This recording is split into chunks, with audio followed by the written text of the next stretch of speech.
Friends, Ayodhya మధురామాయ Kashi Kanchi Avantika puri ద్వారపతి చైవ సప్తేతే మోక్షదాయక.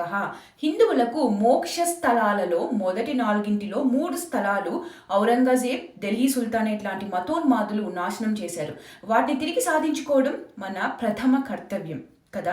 రామజన్మభూమి అయిపోయింది, జ్ఞాన్వాపి మందిరం మీద మస్జిద్ కట్టారు అని ఏసే రిపోర్ట్ తేల్చి చెప్పేసింది. వెంటనే నేలమాళికలో పూజలు ప్రారంభించొచ్చు అని కూడా తీర్పు వచ్చింది.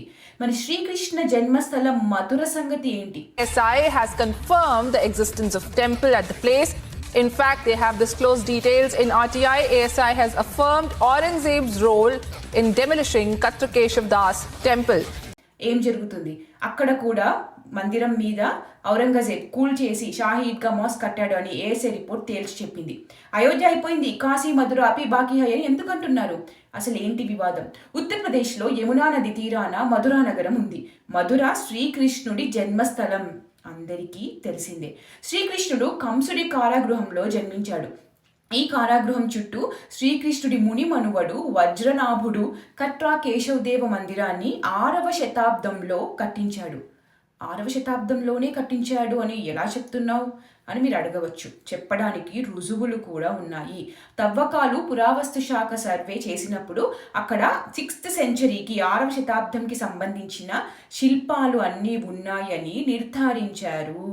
వజ్రనాభుడి నాన్న పేరు అనిరుద్ధుడు, అనిరుద్ధుడి నాన్న పేరు ప్రద్యుమ్నుడు, ప్రద్యుమ్న తండ్రి శ్రీకృష్ణుడు. శ్రీకృష్ణుడి అవతార సమాప్తి చేసిన తరువాత ద్వారక నీట మునిగిపోతుంది. వజ్ర ఇంకా వజ్రనాభుడు ఇద్దరు మునిమన్వళ్ళు ద్వారక మునిగిపోయిన తరువాత హస్తినాపూర్కి వెళ్తారు. అక్కడ హస్తినాపూర్కి రాజుగా ఉన్న పరీక్షిత్ మహారాజు సహాయంతో వ్రజ్ క్షేత్రాన్ని కట్టుకుంటారు. ఇలా ఇద్దరు కలిసి ఎన్నో గుళ్ళను కట్టారు. దాంట్లో ఒక గుడే ఈ కట్రా కేశవదేవ్ టెంపుల్. ఈ గుడిని దురాక్రమణదారులు ఎన్నో సార్లు ధ్వంసం చేస్తూనే ఉన్నారు. కొందరు రాజులు తిరిగి కట్టిస్తూనే ఉన్నారు. మరి ఇప్పుడు అక్కడ షాహీ ఈద్గా మస్జిద్ ఎందుకు, ఎప్పుడు, ఎలా వచ్చింది? 400 CEలో చంద్రగుప్త II భవ్యమైన మందిరాన్ని పునర్నిర్మించాడు. అప్పటి నుండి దాదాపు 500 సంవత్సరాలు ఎలాంటి దాడులు జరగలేదు. అప్పుడే భారతదేశం మీద ముస్లిం దురాక్రమణదారులు దాడులు చేయడం ప్రారంభించారు. మొదటిసారి ఆఫ్ఘనిస్తాన్ పాలకుడు మొహమ్మద్ ఆఫ్ గజనీ 1017-18లో శ్రీకృష్ణ మందిరం మీద దాడి చేశాడు. మొహమ్మద్ గజనీ భారతదేశం మీద దండయాత్ర చేస్తున్న సమయంలో తన దర్బార్లో అల్ ఉద్బీ అనే ఒక చరిత్రకారుడు ఉండేవాడు. అతను ఒక పుస్తకం రాశాడు, కితాబీ యామిని. దాంట్లో ఇది రాశాడు: శ్రీకృష్ణుడి యొక్క మందిరాన్ని చూసిన గజని దిగ్భ్రాంతి చెందాడు అని, ఎవరైనా ఇలాంటి భవనాన్ని నిర్మించాలంటే 100 కోట్ల దినార్లు వెచ్చించాల్సిందేనని ఆలయ మహిమ గురించి చెప్పాడట. నిపుణులైన వడ్రంగి కూడా దీన్ని తయారు చేయడానికి కనీసం 200 సంవత్సరాలు తీసుకుంటాడు అని, అంతటి భవ్యమైన మందిరం అని పొగిడాడు అంట. కేశవదేవ్ మందిరంలో 5 బంగారు మూర్తులు ఉన్నాయని, ఆ మూర్తుల యొక్క కళ్ళు వజ్ర వైడూర్యాలతో చేశారని, ఆ గుడిలో ఎంత బంగారం దొరికింది అంటే తీసుకెళ్లడానికి చాలా కష్టమైందంట. అంత బంగారు ఆభరణాలు తీసుకెళ్లలేక మొత్తం బంగారాన్ని అక్కడికక్కడే కరిగించింది తీసుకెళ్ళడానికి కూడా 100 వంటల సహాయంతో తీసుకెళ్లగలిగారు అంట. ఎంత సంపదని కొల్లగొట్టారో ఊహించండి. మధురలో ఒక బ్రిటిష్ కలెక్టర్ ఉండేవాడు, ఫ్రెడరిక్ సాల్మన్ గ్రౌస్. తను Mathura Vrindavan the mystical land of Lord Krishna అనే పుస్తకం రాశాడు. దాంట్లో తను చాలా స్పష్టంగా రాశాడు ఏమని? మొహమ్మద్ గజనీ శ్రీకృష్ణ మందిరాన్ని కూల్చేశాక 100లాది వేరే గుళ్ళని కూడా కూల్చాడు అని, గుళ్ళల్లో ఉన్న దేవుడి బంగారు విగ్రహాలను వజ్ర వైడూర్యాలను తీసుకున్నారు అని. ఇలా గుడిని కూల్చేశాక 1150లో మధురకి సామంతరాజుగా ఉన్న జడ్జా మళ్ళీ గుడిని పునర్నిర్మించాడు. 12వ శతాబ్దంలో హిందువుల బలం తగ్గిపోయి మధుర చుట్టూ ఉన్న హిందూ ఇంకా బౌద్ధము ఇంకా జైన మందిరాలన్నింటినీ కూల్చేశారు. British collector Frederic Salmon Growse Tarikhe Daudi అనే పుస్తకంలో ఇలా రాశారు: కొన్ని 100 సంవత్సరాల తరువాత సికందర్ లోడి హిందూ దేవాలయాలను అపవిత్రం చేయడం ఇంకా ధ్వంసం చేయడం కొనసాగించాడు. నదులలో స్నానం చేయొద్దు హిందువులు అని ఆదేశాలు జారీ చేశాడు. లోడీ పాలన అయిపోయింది. 1618లో మొఘలుల రాజ్యం మొదలైంది. జహంగీర్ దేవాలయాలను విశ్రాంతి గృహాలుగా మార్చాడు. ఇంకా కసాయిలచే మాంసపు బరువులుగా ఉపయోగించేందుకు రాతి చిత్రాలంటే ఆ రాతి విగ్రహాలను అందించాడంట. జహంగీర్ పాలనలో అంటే 1605 నుంచి 27 CE వరకు రాజకీయ ఒత్తిళ్లు కారణంగా సింహాసనం మీద బీర్ సింగ్ డియో బుందేలాను కూర్చోబెట్టాడు. అప్పుడు కేశవదేవ ఆలయాన్ని పునర్నిర్మించే అవకాశం మళ్ళీ దక్కింది. గుడి నిర్మాణం పూర్తయిన తర్వాత వెనీషియన్ రచయిత ఇంకా యాత్రికుడు నికోలోవా మనూచి పుస్తకంలో రాసుకున్న మాటలు ఇవి. ఈ ఆలయం ఆగ్రా నుండి దాన్ని పూతపూసిన శిఖరాన్ని చూడగలిగేంత ఎత్తులో ఉంది. ఫ్రెంచ్ వ్యాపారి జీన్ బాప్టిస్ట్ టెవార్నియర్ ఆయన కూడా ఇది మొత్తం భారతదేశంలోని అత్యంత విలాసవంతమైన భవనాలలో ఒకటి అని రాశారు.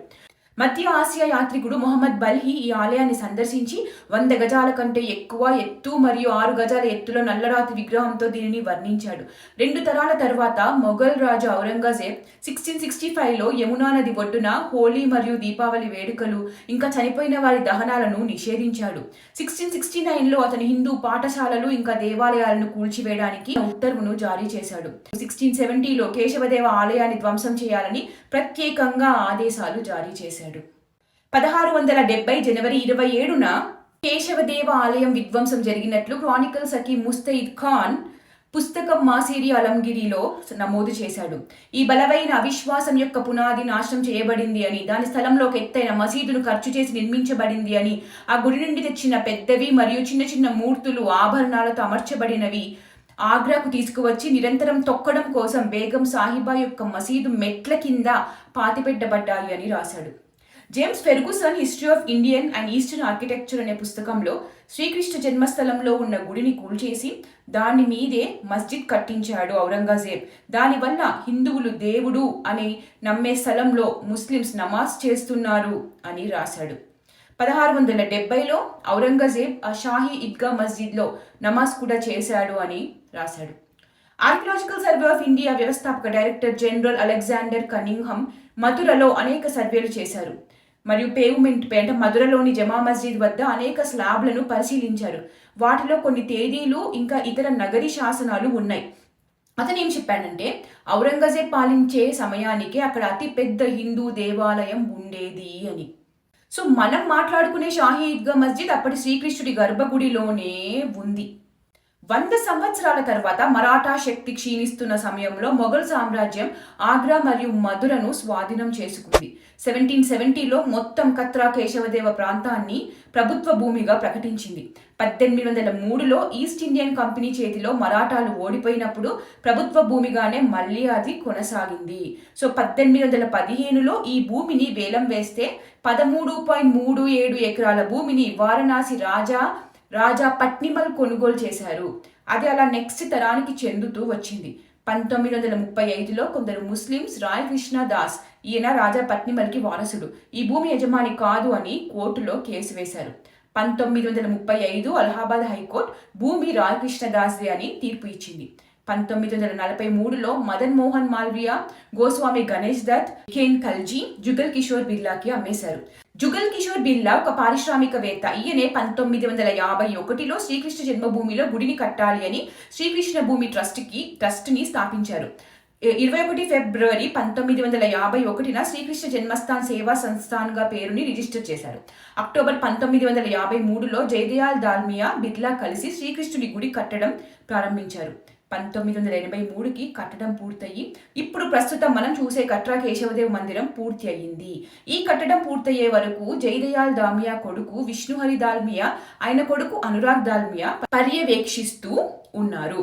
1968 శ్రీకృష్ణ జన్మస్థాన్ సేవా సంఘ్ ఇంకా షాహీ ఈద్గా కమిటీ ఒక రాజీ చేసుకున్నారు. గుడి యొక్క భూమి ట్రస్ట్ అధీనంలోనే ఉంటుంది. మస్జిద్ యొక్క పర్యవేక్షణ మస్జిద్ కమిటీతో ఉంటుంది. ఇంకా 2.5 ఎకరాల ల్యాండ్ ఈద్గా కమిటీకి ఇచ్చేశారు. ఇండియన్ నేషనల్ కాంగ్రెస్ నాయకుడు గణేష్ వసుదేవ్ మావలంకర్ శ్రీకృష్ణ జన్మస్థాన్ సేవా సంఘ్ యొక్క చైర్మన్. ఈ రాజీ పత్రం మీద సైన్ చేసింది ఈయనే. 1992లో రాముడి గుడి కూల్చి కట్టిన బాబ్రీ మస్జిద్ని కూల్చేశారు. అదే సమయంలో బృందావన్కి చెందిన మనోహర్ లాల్ శర్మ డిస్ట్రిక్ట్ కోర్టులో ఒక పిటిషన్ వేశాడు. ఏంటి అంటే ఈ భూమి పూర్తిగా గుడిదే, మస్జిద్ది కాదు, ఆ భూమి మీద అసలు మస్జిద్ అనేది లేదు, గుడిని కూల్చేసి కట్టారు అని. షియాస్ ఇంకా central Waqf board Shahi Idgah committee 1991 places of worship act ప్రకారం ఈ పిటిషన్ చెల్లదు అని కేసుని ఛాలెంజ్ చేశారు. ప్లేసెస్ ఆఫ్ రిలీజియస్ యాక్ట్ ఏంటి అంటే మనకి స్వాతంత్రం వచ్చే సమయానికి ఏ గుడి ఎవరి దగ్గర ఉంటే అది వాళ్ళదే అలానే ఉంచాలి అని. కాంగ్రెస్ చేసిన హిందువులకి ద్రోహం చేసే యాక్ట్ అన్నమాట. సో 2020లో మధుర కోర్టులో చాలా పిటిషన్స్ ఫైల్ చేశారు. 1968లో రాజీ పడ్డ అగ్రిమెంట్ సబ్మిట్ చేయడంతో కేసుని కొట్టేశారు. అడ్వకేట్ విష్ణు శంకర్ జైన్ గారు మస్జిద్ కింద గుడి ఉండేది అని, కమలం పువ్వులు ఉన్న స్తంభాలు కనిపిస్తున్నాయి అని, శేషనాగ్ శ్రీకృష్ణుడు జన్మించినప్పుడు భారీ వర్షం నుండి కాపాడడానికి తడవకుండా కాపాడిన దేవుడు శేషనాగుడు ఉన్నాడు కదా, ఆ శేషనాగుడి యొక్క దేవుడి విగ్రహం కూడా మస్జిద్ కింద ఉంది అని కోర్టులో పిటిషన్ వేసి సర్వే చేయడానికి ఒప్పుకోవాలని కోర్టుని కోరారు. అలహాబాద్ హైకోర్టు సర్వేకి ఓకే చెప్పింది. ఈద్గా కమిటీ, వక్ఫ్ కమిటీ సుప్రీంకోర్టుకు వెళ్లారు ఛాలెంజ్ చేస్తూ. సుప్రీంకోర్టు సర్వేని ఆపాలని కోర్టు ఆదేశాలు జారీ చేసింది. నెక్స్ట్ హియరింగ్ ఏప్రిల్లో ఉంది. ఇది జరిగింది. కాకపోతే నిన్ననే తెలిసిన విషయం ఏంటి అంటే ASI has confirmed the existence of temple at the place. In fact, they have disclosed details in RTI. ASI has affirmed Aurangzeb's role in demolishing Katra Keshav Das temple. అక్కడ షాహీ ఈద్గా మస్జిద్ కింద పురాతన హిందూ దేవాలయం ఉండేది అని, దాన్ని కూల్చి కట్టారు అని సర్వే రిపోర్ట్ తేల్చి చెప్పింది అని. సో ముందు ఏం జరుగుతుందో వేచి చూడాల్సి ఉంది. మన ఎన్నో గుళ్ళని ఇలా మన శ్రీకృష్ణ జన్మస్థలాన్ని, అయోధ్య రామ మందిరాన్ని, జమ్మా మస్జిద్ని, ఎన్ని గుళ్ళ మీద మస్జిద్లు కట్టుకున్నారో అన్ని గుళ్ళను తిరిగి మేము దక్కించుకుంటామని ప్రతి దాని మీద నేను కేసు వేస్తున్నాను అని విష్ణు శంకర్ జైన్ గారు చెప్పుకొచ్చారు. ताजमहल पे मेरा सिविल सूट 2015 से चल रहा है. मैं वकील बना नहीं हूँ. ताजमहल पे ऑलरेडी मेरा केस 2015 से चल रहा है. इस समय आगरा की सिविल कोर्ट में पेंडिंग है. कुतुब मीनार में मेरा केस चल रहा है और ये मैंने कहा है कि वहाँ पे 27 जैन मंदिर, हिंदू मंदिर को तोड़ के कुव्वतुल इस्लाम मस्जिद बनाई गई है. भोजशाला पे मेरा केस चल रहा है. टीले वाली मस्जिद में मेरा केस चल रहा है और ये सिलसिला थमेगा नहीं सर. ఇలాంటి వాళ్ళని మనం సపోర్ట్ చేయాలి. ఇలాంటి వాళ్ళని మనం ఎప్పుడూ కూడా మనం పూజలు చేస్తున్నప్పుడు ఆ దేవుడికి ఇలాంటి వాళ్ళకి ఇంకా శక్తిని ఇవ్వాలి అని చెప్పి ప్రార్థించాలి. ఇది మినిమం ఒక హిందువుగా మనం చేయవలసిన పని. ఇలాంటి వాళ్ళకి కనీసం మద్దతుగా ఉండి వాళ్ళ ఆరోగ్యాల కోసం ప్రార్థిద్దాం. జై శ్రీరామ్, జై శ్రీరామ్.